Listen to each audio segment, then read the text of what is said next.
Hello, everybody. Good morning, good afternoon, good evening, whenever and wherever you're joining us from today. Welcome to yet another episode of the Coach's Corner. Super excited to be here today.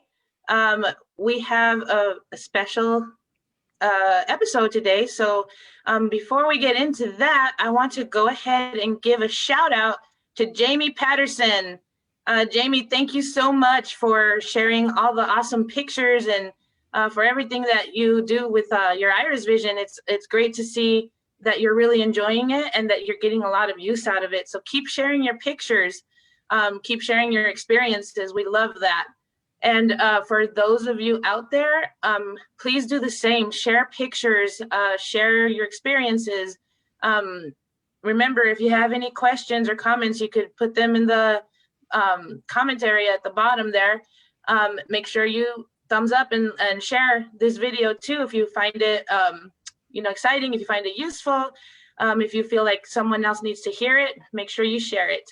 So without further ado, I will go ahead and introduce our awesome coach, Chelsie. Many of you may know her. She might have been your coach.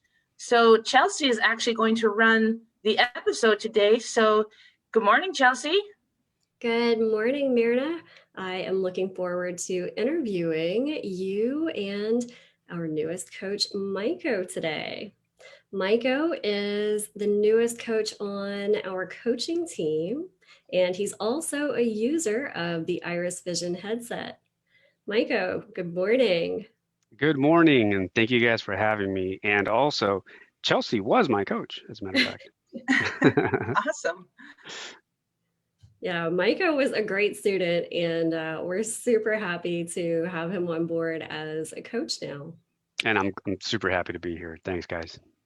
Yeah, so Maico, tell us about your eye condition. So I have low vision due to optic nerve damage. Back in the fall of 2019, it was discovered that I had a massive brain tumor. It was about the size of a baseball, roughly. And for many years, not sure how many years, but it was resting on my optic nerve, and I slowly was losing my vision. And then at the subsequent removal in 2019, that was sort of the last bit of damage that the optic nerve took, and it left me with very low functioning vision. But it's, yeah, good times. Wow, so that was fairly sudden and recent for you. Yeah, so I lost my vision fully. No, well, not fully. I have low vision. I still have some functional vision, but I was about 39 when it happened. So it's fairly recent. Yeah, I'm 40 now, so I've only had my vision issues for a couple years. Mm-hmm. Wow. So how did that condition affect your sight in your everyday life?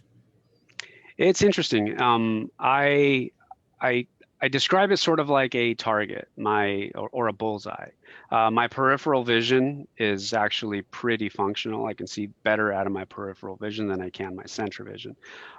So I tend to kind of look up, when I'm talking to someone, I'll look up to the side, like to my 2 o'clock or something. But then in my center vision, it's very, very dark, very blurry. And I also it's really funny, I have this little pinpoint of clarity. So if I relax my eyes and focus, I can actually see from like a good distance. I can see things very clearly, but it's a very tiny, tiny little pinpoint. I also have face blindness. So if I look at someone, they kind of go into a silhouette, their face goes blurry. So I can't really see people's faces or look at something dead on. So a lot of what you're talking about, the issues with the central vision and then the peripheral vision being better, that sounds really familiar for anyone who's aware of Stargardts. Yep.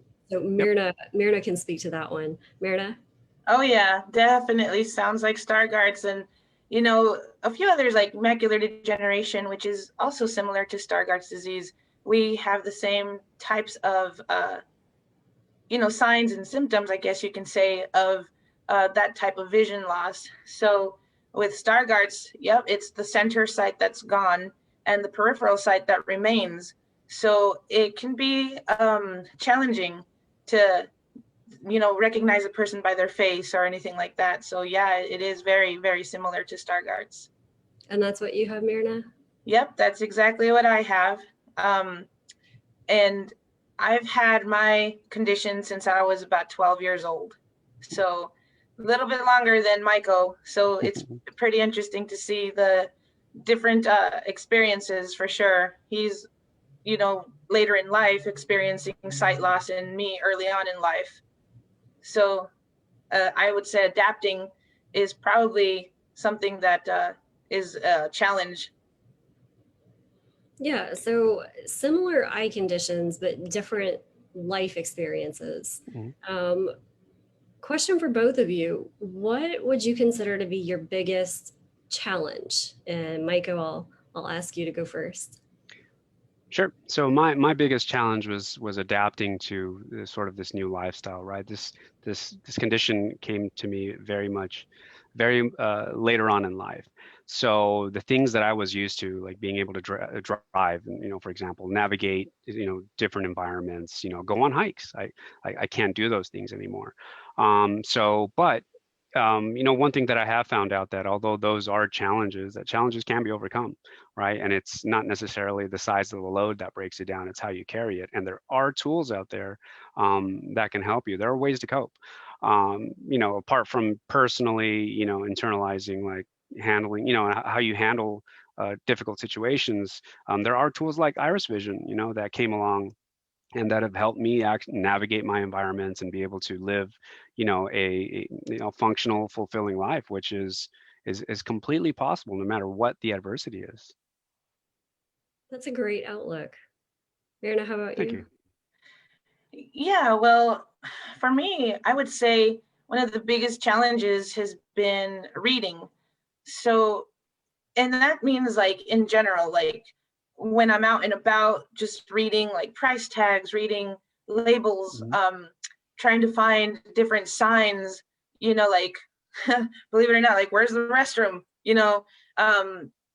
so it's tough. Like, and then at home, like helping my daughters with their homework, like if I have to read anything there, that could be challenging as well. But as Maico mentioned, there are lots of tools out there, from handheld magnifiers to closed circuit television, CCTVs. Some people know those as readers or Merlins or Da Vinci's, to IrisVision. So for me, ever since IrisVision came into my life, and a lot of you may know that already because I speak about it on my coach's corners, I really am grateful for a device like IrisVision, because it really has made a significant change in my life when it comes to this challenge of reading. Now, when I'm out and about, I could use my device to read a street sign, or to read price tags, or do my own shopping, or maybe even grab a book and start reading a book. I haven't been able to do that in a really, really long time. Just pick up a book and just start reading, or, pick up a box and read the instructions. For those type of things, prior to having my IrisVision, I would either have to use my cell phone, which I know a lot of you out there know exactly what I'm talking about, using the cell phone camera, or maybe some kind of app to try to read, the labels on a box. Or using like a CCTV, I'd have to take my, cake mix or something over to the CCTV and try to read the instructions, then come back over to the kitchen. So it was a challenge, throughout my life, just reading in general. And now with IrisVision, it's so much easier, because I can just really go anywhere and use my device and read anything. Like, I mean, I even have this paperback book that I got, that I haven't read a paperback book in such a long time, but I can read it with IrisVision. I was able to sit at the airport because I had a long layover and read. So it took me some time, because I haven't been able to use my eyes in that way in such a long time. So it is a learning process when I'm reading with IrisVision, especially a book like that. It takes practice and patience. Like I said, my eyes aren't accustomed to work that way necessarily, but I'm just glad that I can actually do something like that, just like anyone else, just pick up a book at the airport and read until my next flight, something as simple as that. So for sure, reading has been a challenge, but at the same time, it's a challenge that is not as difficult to achieve or to get past with my IrisVision. Thank you, Myrna. That was fantastic. I know that a lot of people that I talk to every single day go through exactly the same things. I hear so many people who struggle with reading, and it's great to hear that even for someone who has been struggling with sight loss from a young age, you have found the tools that you've needed to be so successful with this. And yeah, it takes a little bit of practice, and yeah, anybody can be successful with this. That's great. Yes, absolutely. And Michael, you're starting to realize that too, that, a lot of people are experiencing very similar things, going through life in a very similar way, although we all have different eye conditions, we all have similar experiences in life. So. Yeah, absolutely. And it's something that no matter what age it hits you at, you're not ready for it. It could be a gradual loss, but if it's a sudden onset of, low vision or you lose your vision, it can be a scary thing. It can be a scary thing. But if you take the right approach and with the right tools and resources, you can get through it. It's not a problem. Right. Yeah. And with that said, this is Low Vision Awareness Month. So make sure you do your research and check out all the different types of tools that are out there. Just because something works for one person doesn't mean it works for someone else, because we all may have macular degeneration, whatever variation of it is, but we all experience something slightly different. So do your research.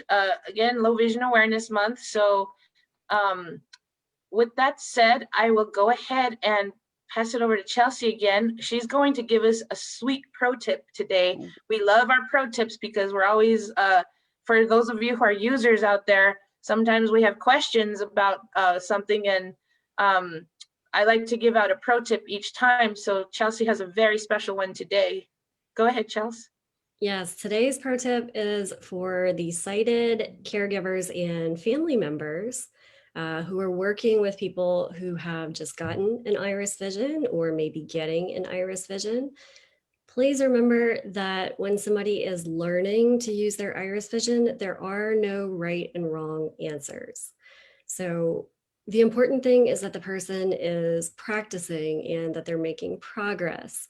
They're seeing an improvement between the time when they're not wearing the headset and the time when they are wearing the headset. So when they're practicing reading, for example, if they get one word wrong, that's okay. It's not going to be perfect, especially in the beginning. If they see one letter that's not right, that's normal. It's not going to be perfect in the beginning. So, this isn't a pop quiz. You can ask open-ended questions like, hey, what do you see? How do things look? Tell me how things look for you. Describe that picture. Tell me how it looks. Try not to say, what is this word? How many fingers am I holding up? What's on my shirt? It's not a pop quiz. So Right. Open-ended answers are the way to go. We want to. Or are you seeing clear? That's another one. That's a tough one for us, right, Chelsea? When they say, do you see clear? It's not that black and white. Mm-hmm. Yes or no. Yeah. Yeah. Great tip. Yep. Awesome. Thanks, Chelsie. All right. So thanks everybody that tuned in. Remember, like the video, share the video. If you have any questions in regard to your device, you can always call customer support at 855-207-6665. They're always happy to help. We have a great customer support team. So if you are not a user of the IrisVision device, or you know someone who might like it, again, call that same phone number, 855-207-6665, and they will connect you with someone who can answer any questions you have in regard to the device. Okay, so thank you so much. Remember, share your comments at the bottom, and we'll see you next time. Bye.